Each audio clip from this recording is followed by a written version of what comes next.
Hi, Vietka. We're here with Vietka Doe. Vietka, you are a programs manager at the Old Globe? Mm-hmm. Yes. That's right. Well, I want to talk to you today because I was blown away. I am wearing the Arts Engagement Old School Now t-shirt, the studio t-shirt from last year, but I wanted to talk to you in regards to the studio's performance last Saturday that you guys, because of the pandemic, did it through Zoom and did it on all your social media channels. And it was like awesome. And I wanted to discuss the dynamic of it because first of all, you had a kid from Spain that was actually in Spain, and you did this. So I thought it was great. I was like, oh my God, I need her to walk us through the whole, nuts and bolts of it, because I think the bar was set really high. And the other thing, not so much for people to be like worried and say, oh, how am I going to pull that off? No, but showing us that it can be possible, and it's not necessarily, and this is not downplaying anyone else doing Zooms with, the traditional squares, because now we're going to have a traditional Zoom and different types of Zooms, right? So, your Zoom with the traditional squares that go on and off, and then they try to make it dynamic in order for it to be a play.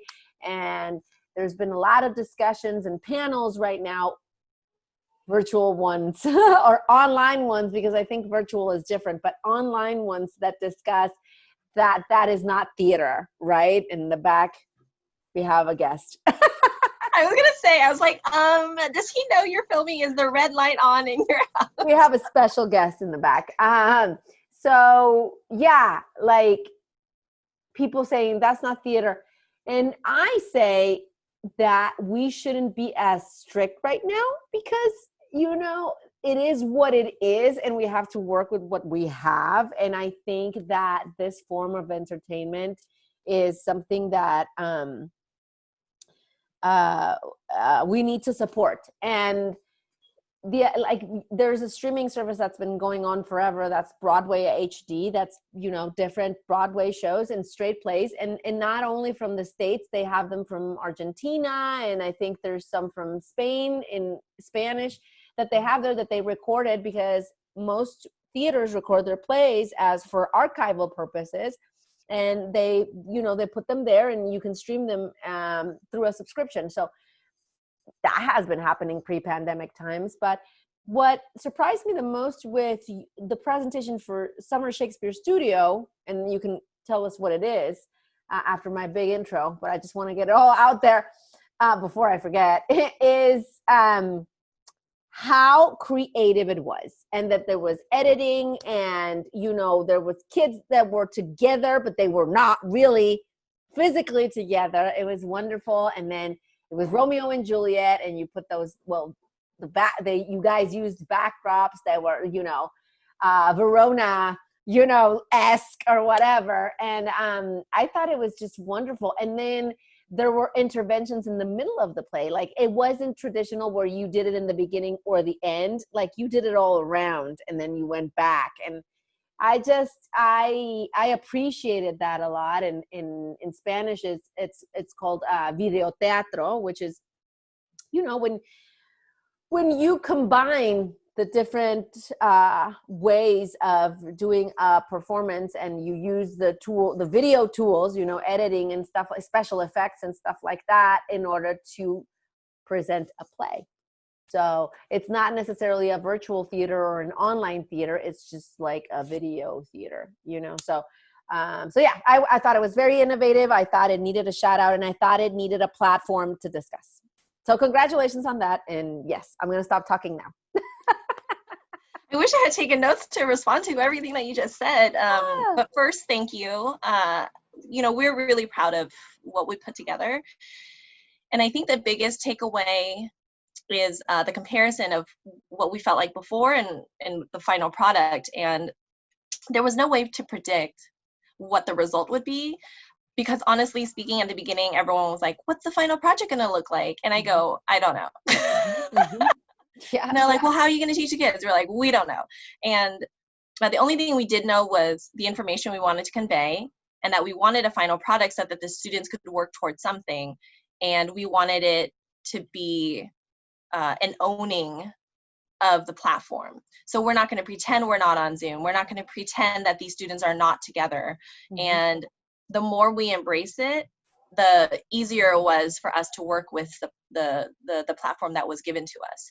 And one element that I made sure that we included was costumes and props. And the reason was because, one, in previous years when we did it in person physically, we didn't really incorporate that because the departments just kind of worked independently to support the in-person production of whatever Shakespeare play that we chose.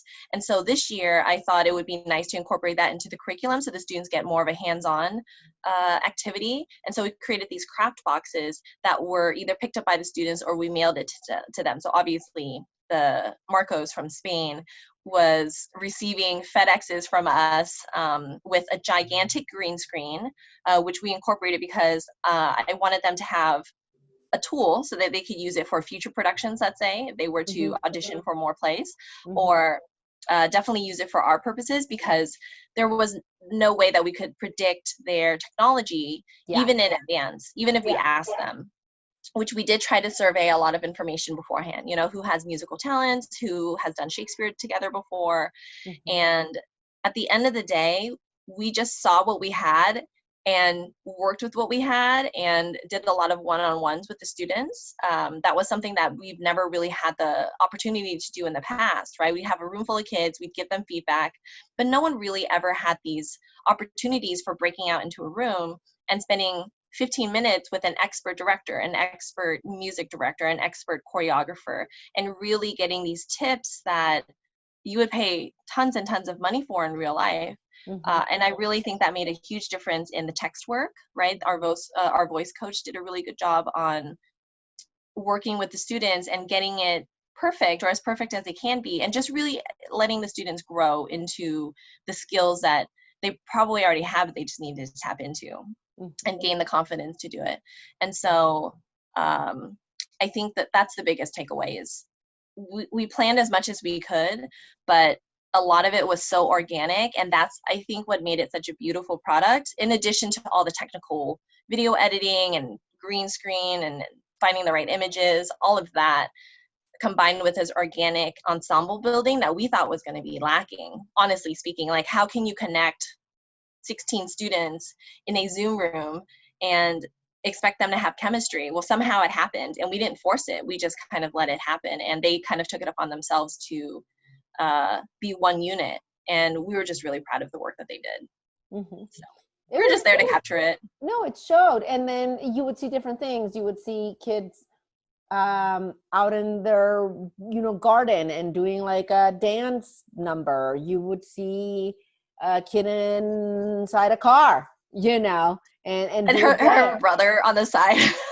I saw that there was a person next to her, and I would be like, okay, but I think that as much as we are complaining today of Zoom fatigue and our lives revolving around it now, I think that it also gives us empathy to understand. When I saw her in the car, I was like, I get it, girl.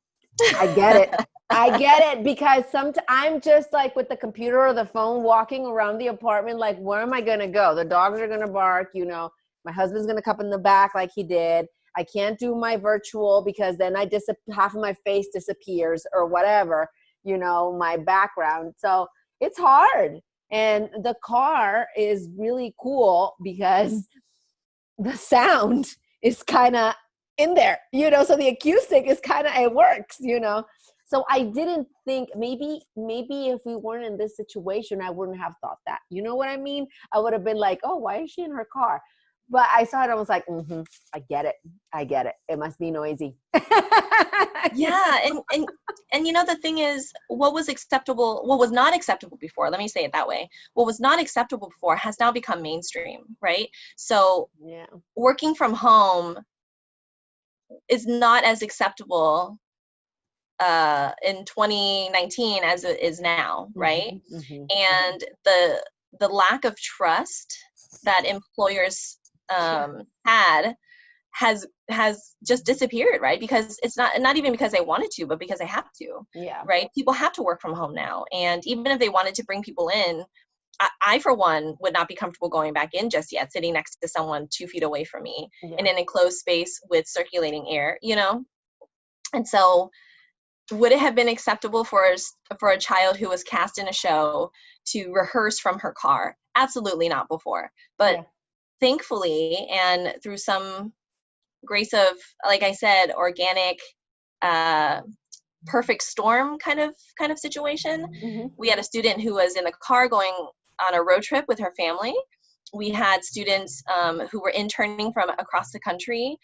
We had people from different parts of San Diego, from different parts of California even, and then a kid from Spain. And none of that would have been possible. None of it, if we hadn't opened it up. And, you know, in a perfect world where we had the right amount of funding, I could see us doing an in-person one and also a virtual one to capture those students who aren't able to come here, who, you know, Marcos was saving up money to fly to San Diego to do a program with us.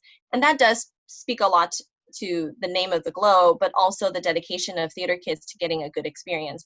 And that's what I was most concerned about, is what can we do? To what lengths do we go to make sure that this is a quality experience that isn't just like watching a video and learning on YouTube? Yeah, you know? Totally. Yeah. So we had no idea that we would predict that kind of outcome. And I think by not being so hell-bent on planning it and just letting it happen, I think it worked out the way it was supposed to. Yeah, it was really good. So the Marcos is his name. So he was saving up to do the Summer Shakespeare Studio on site, like pre-pandemic. Is that what? So we would have given him, obviously, to help him with his expenses, offered him a scholarship. But you know, flights here aren't cheap. At least $1,000. And but the stay and everything. I mean, regardless of him, you know. Yeah, I mean, last year we had a student fly in from Boston, which obviously is not as far, but you know, we were able to find him housing through a friend of a friend kind of thing, and he had family here also that helped him out with expenses, and then he flew himself over here, so obviously we gave him a scholarship. But it was the first time that I had dealt with the program personally as the manager for it, and I wasn't sure if that was the caliber of the program. And so that kind of pressure made me put even more pressure on myself this year to ensure that whatever it is that we do, no matter what it is, has to be top notch, because it had to set an example. And I didn't think that it would kind of trailblaze the way it is, the way people are talking about it. We just wanted it to be a quality product.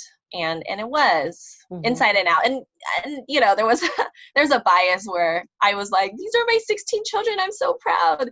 But hearing other people like you and Barry, our artistic director, talk about it in such a glowing way, then kind of took me out of that subjective space and really saw it for what it is, and that we accomplished what we wanted to accomplish. Yeah, I was very impressed, and well, you know, I had the opportunity to work 3 studios. So the kids always surprise us and always impress us, because they have so much to give, and it's this energy that needs a trail or something, and then the workshop does that for them, you know. There were some differences. Obviously, the program usually on site lasts 4 weeks, right? And this one lasted 3 weeks. And then there were less kids, but from different places. But the performance itself, how was that? Like, did you record some things and then added them to the live broadcast, and then you edited something? Like, how was that? Because I saw these things and I was like, oh my God, this was a titanic effort to pull through, you know? It was definitely a discussion. We're like, well, how long of education do we need prior to the students actually being ready to record? And if we record too early, what do we teach them in the remaining days? If we record too late, will there be enough time for editing and fixing anything that, or re-recording anything that we may have messed up? And so we came to a compromise that in the 2-week program, we would do all the education, and that we also utilized a week prior to start sending out questions, assigning homework, having kids respond with videos of themselves dancing and singing and reciting lines, just so we can see where they are at experience-wise, so that we could start casting the first week, then giving them ample time to rehearse their own lines and memorize and be off book by the time we recorded the 3rd week, Monday and Tuesday. So it was a crunch. In hindsight, I think 3 weeks is still perfect for online. Another thing that we learned was the days, Monday, Wednesday, and Fridays were the ensemble days. The full ensemble was called in, and they had 3 to 4 hours of lessons. But Tuesdays and Thursdays were supposed to be office hours, and then any time outside of the class time were office hours and independent work. Well, it ended up being eventually 6 to 8 hour days, as if it was in person every single day, and they were just exhausted. I as an adult can't even be online for that long with my attention span, let alone teenagers, right? They would be like classes all these hours? Monday, Wednesday, Fridays, we did have classes, so they were very structured, lecture style. And then the other days was independent work. So they would either work in small groups that we assigned them, and those small groups worked on their reflections, their personal reflections. On their own, like Zooms. On their own Zoom. So within Zoom, we did breakout rooms. So we, we learned how to utilize and maximize Zoom. And it was really helpful.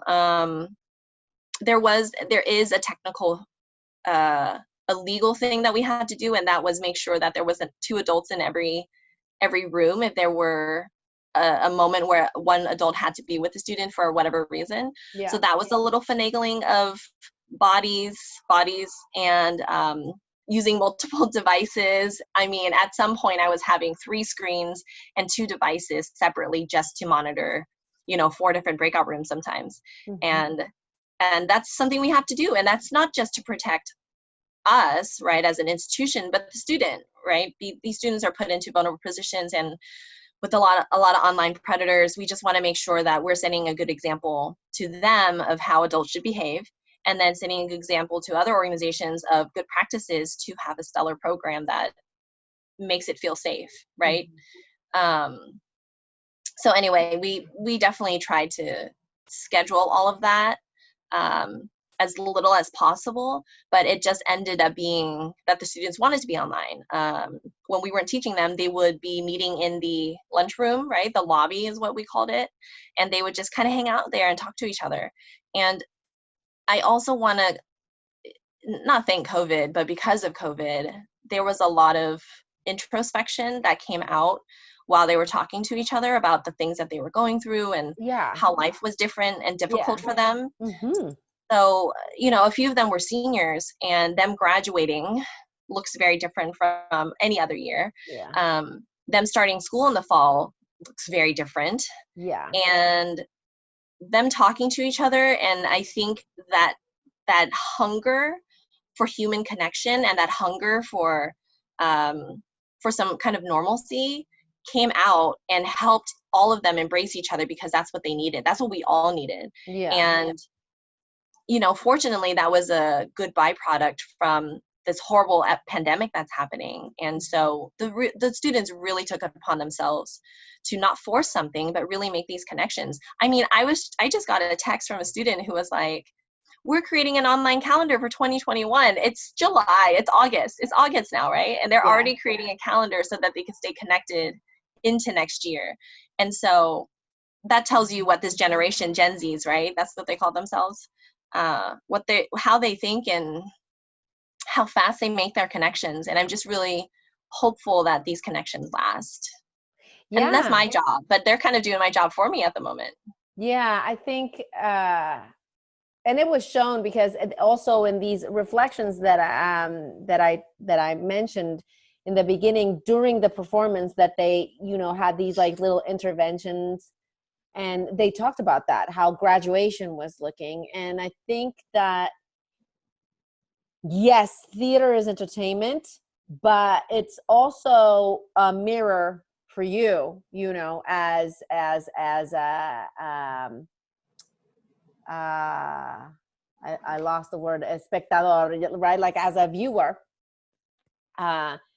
So that's why the arts do what they do. Like they pull from within, and then they show you and they reflect that back at you, you know. So, and also it can be a conversation starter or something to discuss what's happening now, you know. And I think that it was great because, and people on the outside or that haven't seen the performance or whatever be like, oh my God, this chick, no. But really, I want to praise it because talking about that and how kids that age have been affected, people assume that because they were born into technology, this is an everyday for them. Like this is whatever, nothing has changed. And it has, you know.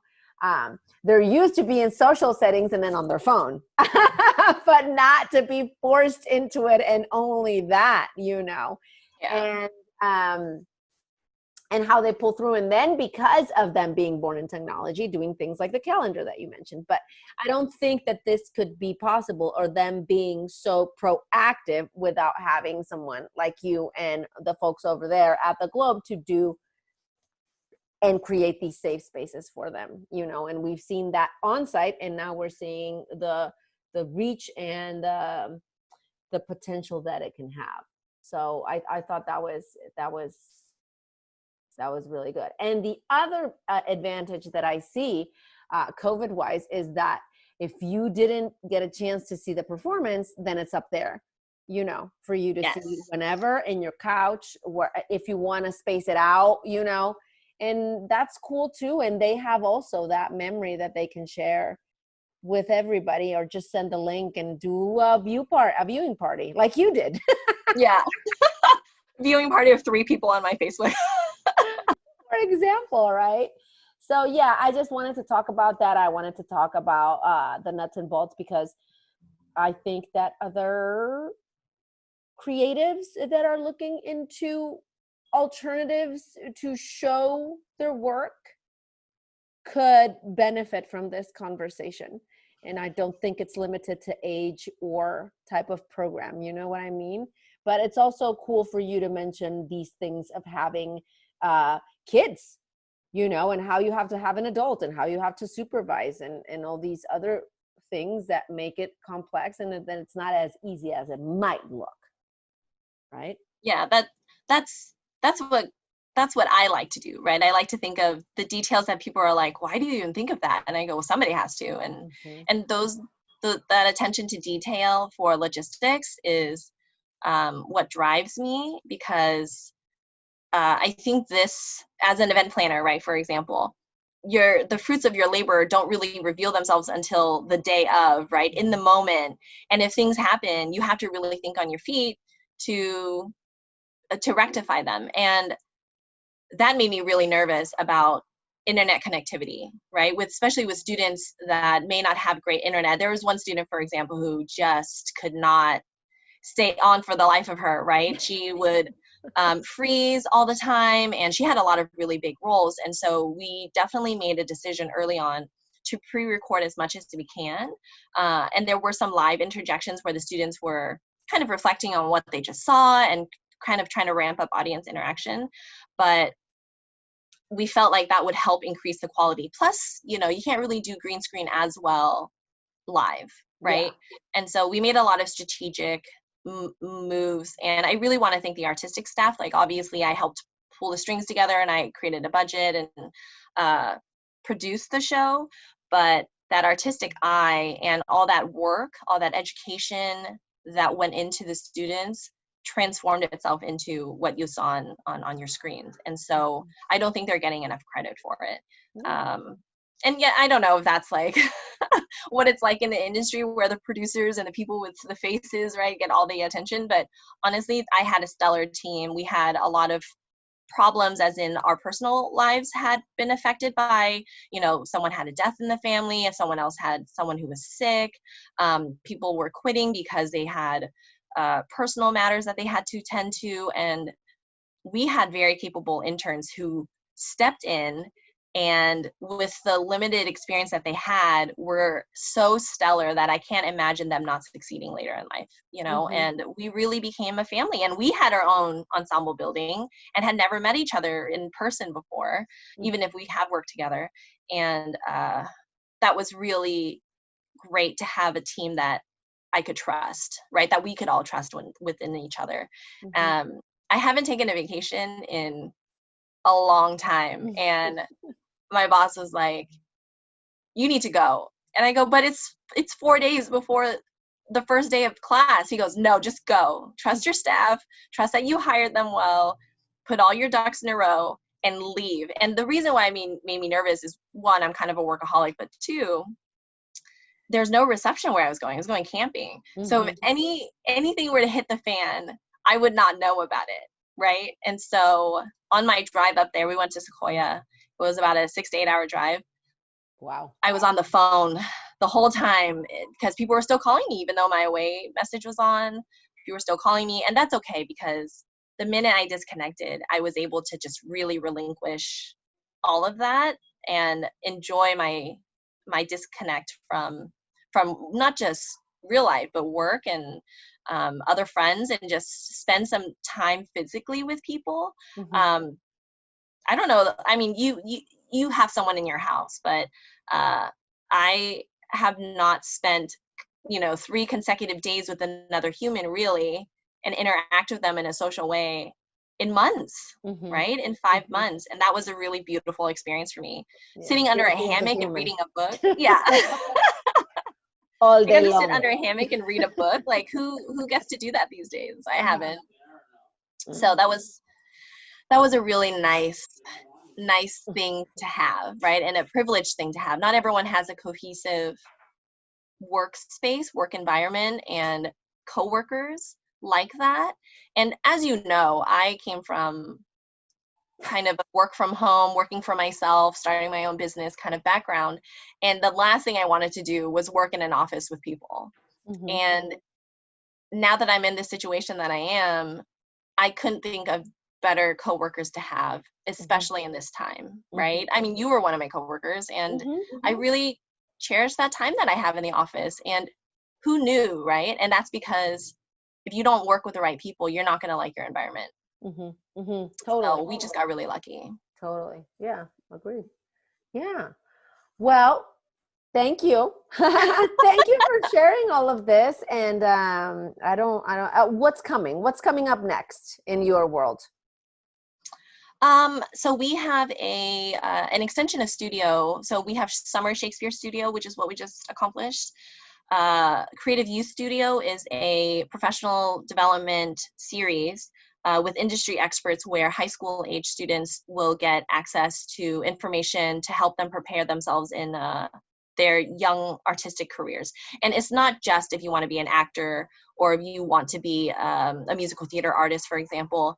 We're also focusing on the business side of things. For example, I work in business administration, and so not very many people know that term, but you can work in the arts without being technically artistic yourself.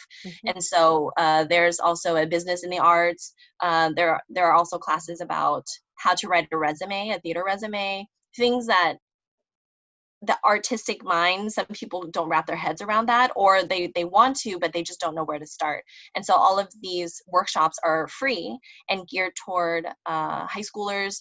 It happens every Saturday at 11 on all of the lives, Facebook, Instagram, YouTube, on all of our social media channels. And we just wanted to find a way to stay connected with the students. Obviously, we originally wanted to do this all in person. But again, because of this platform, we're doing it more frequently. So before, I think we probably would have met maybe once a month, once every 2 months. But here, it's going to be weekly, and we're going to go all the way through Thanksgiving, minus a few holiday weekends.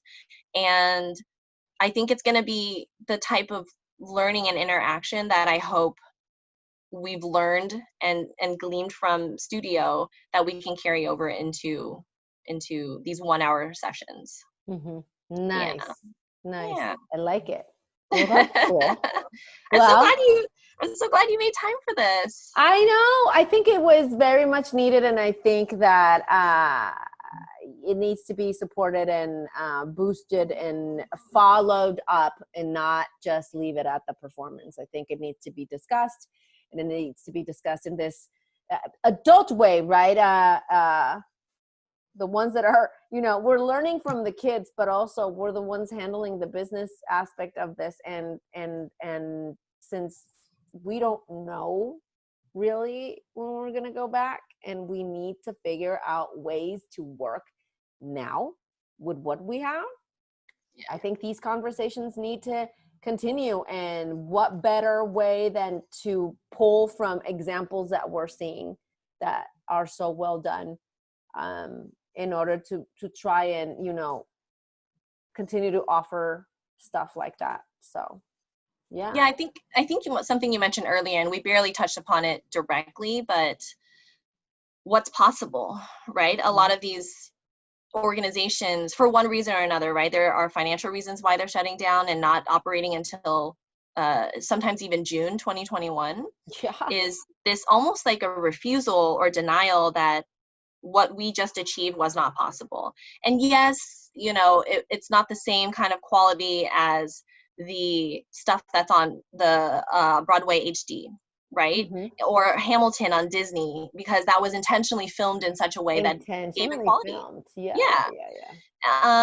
And that's okay, because right now, the way we pivot to continue creating theater, even if you're not seeing it live, you can still get the same feeling from it. It's like watching a concert that was taped, but it's a live recording of a concert in Japan, for example. Yeah. It's not a live concert, but you can still feel the energy, because that's what being at a concert feels like. Yeah. And so why not try to capture that? Why deny this opportunity to expand our capabilities and continue sharing? Because, oh my God, do you hear all that? I hear the motorcycle, yes. Every day. But I think what's happening is we're forgetting that, yes, it's not the same quality, but how we feel won't change. And then also, we're missing an opportunity to connect more people to our platform. And if you remove that, then we really don't have much to look forward to, right? Because there is no end in sight. We don't know when theater's coming back. So why not continue connecting with people in the meantime and give them this fuel so that they can keep going for a little bit? I know I struggled the first 3 weeks. I was like, if this is depression, I've never known this before, and it was, and there are people out there who were already in that space. And can you imagine being cut off from the world and not having anything, not having any quality of life type additions that just kind of keep them afloat? And so that's why I think it's really important to continue creating art, or people who like to write, or people who just want to connect with others via Zoom happy hours, right? My friends and I do one every week, and honestly, it's really helped me out. Mm-hmm. As extroverted as I am, I can see a world where I might not have to go out as much anymore if I can still connect with my friends and know that that is the safety net that I have, Totally. And not everyone is fortunate to have that kind of safety net. So why don't we be that safety net for them? Mm-hmm. Yeah. I totally agree. And it's not I don't want to say abandoning, because it's not, but it's not without, leaving the quality behind. You're not sacrificing the quality. You're working with what you have the best way that you have, and optimizing those resources.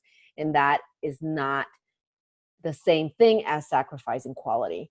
Because I feel that happens too, and people are saying, well, again, like, this is not theater. Well, I mean, it's a performance through a screen, and that's what we have.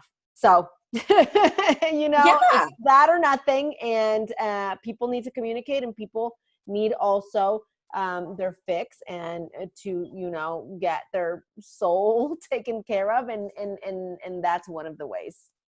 It's like watching a movie at home. You're not getting that giant speaker surround sound kind of experience, no matter how good your system is at home. But is it still a movie experience? Yeah, when you watch it at home. And so I think, and this is not even just art related, but personalities wise, we shouldn't pretend to be who we're not, right? Yeah. And so we're not pretending that we're not on Zoom.